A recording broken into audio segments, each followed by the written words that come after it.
Hello，大家好，又到了我开箱的时候了。今天买了什么呢？给大家解释一下。当当当 ，LV 的2020春夏款限量版的洗漱包。LV 春夏款呢，今年有3个颜色：粉色、蓝色和大红色。而这个洗漱包呢，只有粉色和蓝色，尺寸是26的。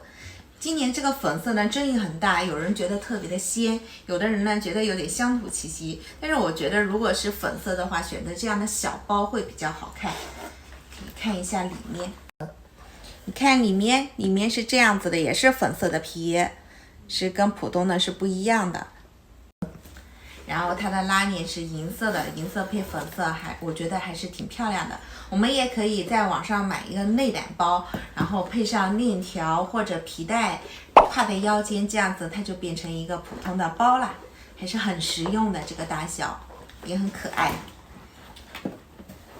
而这个包呢，昨天上市的，现在已经不能接受预定了，已经全部售罄。接下来我们去开 Speedy。